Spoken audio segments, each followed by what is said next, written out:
a todos, estamos en Thousand Oaks, en la factoría de Tom Anderson, en el medio de California, y bueno, vamos a hacer unas preguntas a Tom, que es uno de los magos de las guitarras eléctricas y uno de los mejores constructores que tenemos actualmente. Hi Tom. Hey, Juanjo. Nice to see you again. You too. It's a pleasure to work with you, an honor to work with your company like more than 8 years. Yes. And we want to ask you about the sensation that you have when you make your first guitar and the relation with the growing making guitars and with the rest of musicians, and talk a little bit about that. Okay, it's my pleasure. Yeah, so I've been playing guitar since I was 8 years old. So my first desire was to play guitar. And I thought for sure I was, going to be a rock star and be rich, and But as a kid, I was here we call someone a tinkerer. In other words, I love to build things and take things apart. Okay. So as a kid, I made models, and I made slot cars, which are kind of the predecessor to radio-controlled cars. So you actually built the frame and you wound the motors and all that stuff. And I did that. And then I started taking guitars apart to alter them. So it was back in the late 60s that I started altering guitars. And then I made a living playing guitar for maybe 5 years after high school. And during that time, I did a lot of changing pickups. Back in those days, there weren't very many people selling parts, so you kind of took parts off of one guitar and changed them and did things, rewound pickups. And then I became friends with Dave Schechter, who was later formed Schechter Guitar Research. And he was working at a local store, different store than I was working at, and he was rewinding pickups. So he rewound pickups for me for one of my early guitars. And then I was, around 1977, I was thinking that disco was happening in the US. So all of a sudden, being a rock band, there weren't places to play anymore. Everyone wanted disco, and I didn't like disco.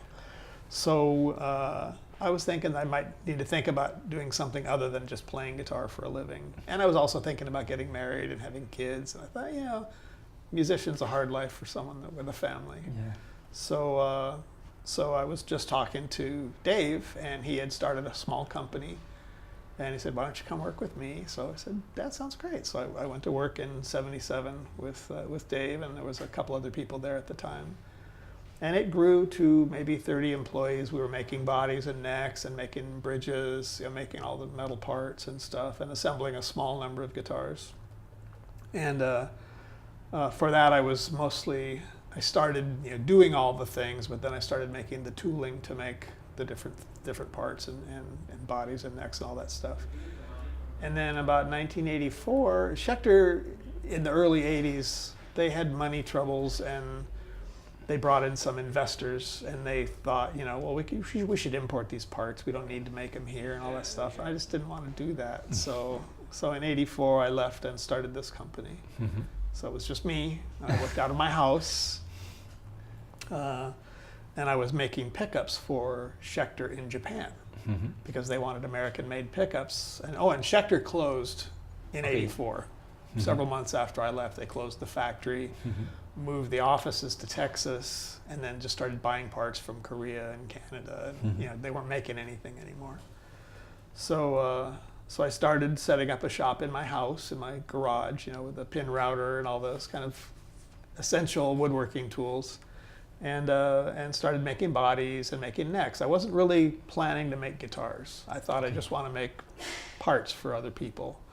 And so I was selling bodies and necks to Jim Tyler, to John Suhr, Rudy Pensa for Pensa Suhr, to Zion Guitars, to Roger Sadowski. So from '85 to about 1990, we sold parts to other people.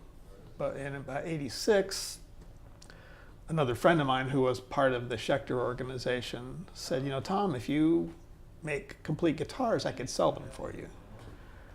And so at first we didn't really think that was really what we wanted to do, because it was fun to do the woodworking and then pass it on. But it wasn't as rewarding, because when you make a body and you make a neck and you send it to someone, they might not do a great job putting it together. They might not do a beautiful fret job. They might not finish it well. And so we started seeing the parts that we cared so much about turn into guitars that weren't great guitars. So by 1990, I think we were about maybe 5 people at that point in time. We had a shop. We'd moved out of my garage, and we had a small shop, and maybe 5 employees. And we decided we're just going to make guitars now. So that's what we did, and we, so in the late 80s, when we were doing all that stuff, we were doing very traditional equipment, pin routers, sanders, all that kind of stuff. And then in 1988, Dave Schechter, after he was done with Schechter guitars in 83 or so, he was working at a machine company that was making machines. And it was the Fanatic company, the 2 machines you saw in the shop, CNC machines. And he just told me, he goes, these machines are unbelievably good. He said, they're what you should make guitars with. These old machinery that you've been using is just terrible by comparison. And for a little background on Dave, he never says something's really well made. He always finds something wrong with things, and justifiably. He's just really meticulous, So when he said this machine was really great, I said, I gotta look at this. I gotta see this thing. So we went and looked at the machines, and we had them do some real rough machining work on it to see what it would do. And it was clearly it was a great machine, but it was also $75,000, which in the 80s, it's a lot of money. My house didn't cost much more than that, So I came home from work one day and told my wife, I said, we need to buy this machine, and it's going to cost. So my wife thought I was crazy for wanting to get this machine, but we did it. And from the very first day we got it, and it was quite a learning curve. I'd never used a computer before we got this machine. So I had no idea how to do anything, and I had to learn how to. I'd done a little bit of programming at Schechter. We had a very crude CNC machine at Schechter, so I'd done a little bit of programming, but nothing like making whole guitars. So there was a big learning curve to figure all this stuff out, but it was so rewarding when it was done. It did things so well, and it didn't blow up pieces of wood. It didn't fail. It was really, and you could do things you couldn't do by hand. Like that was the other intriguing thing about CNC for me, was that it allowed you to do anything you could think of. You had to figure out how to tell it to do that, but if you learned, you could do that. So, it turned into. I've always felt, some people criticize CNC machines, but there are certain things about making a guitar that are they have to be precision, but they're the same every time. It's. The neck pocket needs to fit perfectly every time. Well, so doing that by hand, it's very difficult to make it the same every time. So, and the other thing is, for me, consistency is very important. I don't like it if someone says, hey, I played one of your guitars the other day that was really great. It's like, well, how come they're not all really great? I don't want to hear that there's one good one and some bad ones, So for me, the CNC was a way to take some of those, the tasks that you do making a guitar, putting fret slots. They need to be perfect. There's no hand-cut fret slots aren't better than machine-cut fret slots. So I like the idea of using a machine to do those tasks that require that precision, and then use the craftsman's hands to do the things like finessing the shape of the neck, controlling, how all those things that you touch and you feel, and that become what makes the guitar comfortable for you. So those are the things that the hands need to do, and then the machines can do the boring jobs. So I think that changed everything for us as far as being able to be more consistent, and also making it easier, because building guitars can be hard on your hands. It's a very physical, all the chiseling and tightening and loosening and sanding, all those things. If you do it for a long time, your hands get tired and they hurt, and this is a way to have the machine do some of those chores so that you can do the other things that hands really need to do. So in the early 90s, we really made an effort to start making guitars as our primary goal, and it was just and we started selling them around the US a little bit, and then a little bit in Japan, and a little bit in Germany, and that's about the range of where things went at the time, because we weren't making very many. And it was still, 4 or 5 or 6 people maybe, I think, at that time. And then we just gradually started, we'd find a person. I'm very slow to add a person.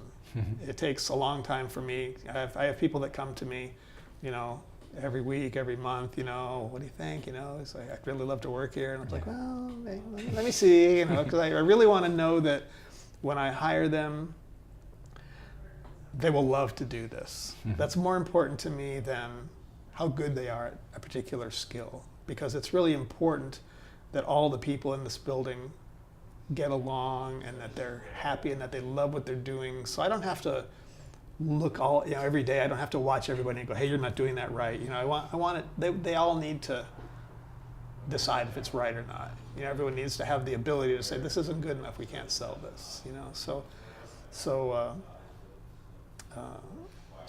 we still have almost everybody that was here in those early years. You know, Roy's been here more than 25 years. Jesse's been here 25 years. I think our newest employee, until just a few months ago, we hired 2 new people because one guy moved out of the area.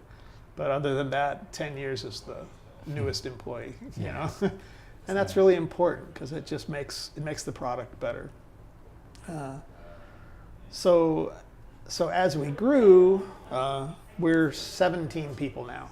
Or actually 16 people now. So it's not like we grew giant, but still 16 from 6 is a big difference.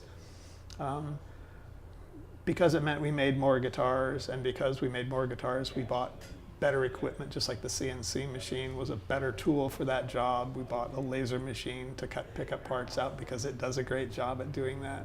So it allowed us to since we were making more guitars, allowed us the luxury, I would call it, of being able to, if we need something, we buy it. You know, if we need it to make our job better, then we buy that machine or that tool. Or someone comes to me with some amazing maple, you know, and it's more than I would use in a year, I'll still buy it because I can buy it because it's great wood and it's, you know, so there's still something very exciting about finding materials that are just great, finding a part that works better than the part we were using before, finding just pieces of wood. I mean, wood is amazing. You know, it's a natural resource, so it's all different. So you find trees that one tree that's just unbelievably beautiful or has just the right weight or sound, and it's just, I still get excited just talking to guys on the phone about wood, and they tell me they're going to send me a sample of something, you know, and it comes in and it's outstanding, you know, and I say, how much of this do you have? And they'll tell me how much. I'm like, oh, how much can I afford to buy? You know?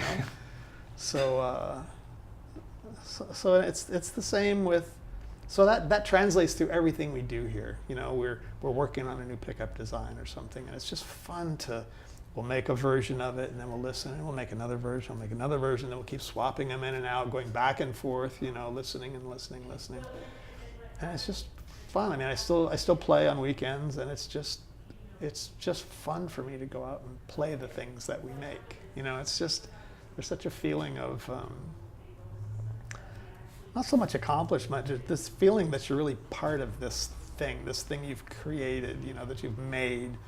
And you hear, we get emails and letters all the time from people who just say how much they're enjoying their guitar. And for me, that's the best, you know, it's just, you know, and fortunately, you know, we're so fortunate that we can sell guitars for enough money so that I can keep paying people so they can be comfortable in their lives, and so it just makes everything better for all of us, you know. We can enjoy what we're doing. I love coming to work, you know. People ask me when I'm going to retire, and it's like, I'm never going to retire. I just want to do this, you know. What else would I do?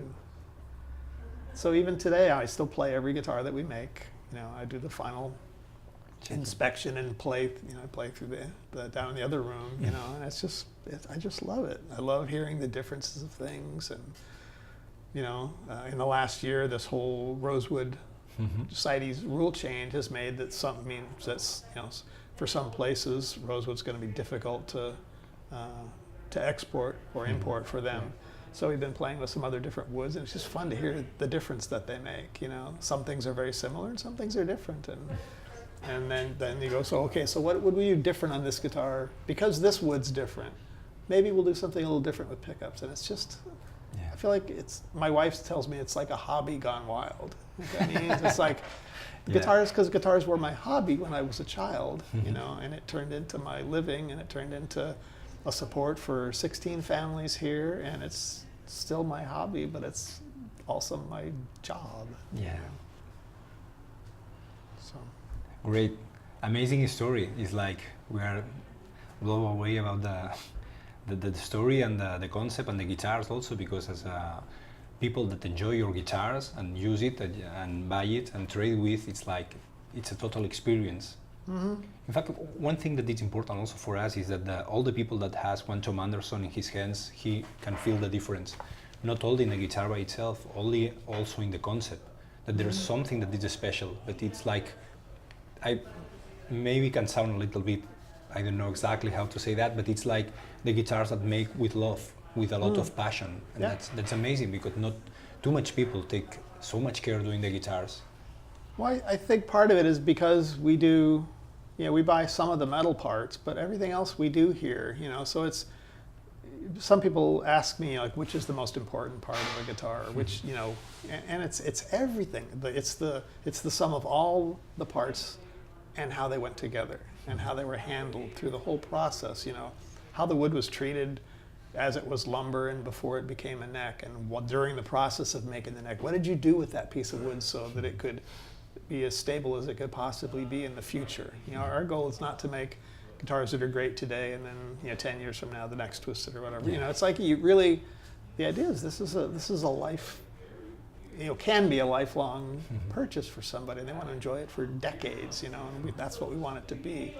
So a lot of that is just, there's a lot of love that goes into it, and it's the whole thing. It's the whole, you know, it's not one piece that's good and the other part isn't. It has to be, it's just like your sound system. You know, if you've got a beautiful sound system, if you have a great, you know, the speakers, well, the amplifier has to be as good. They all have to be good. You can't get one really great component and then the other one not, because it won't sound great. So Great.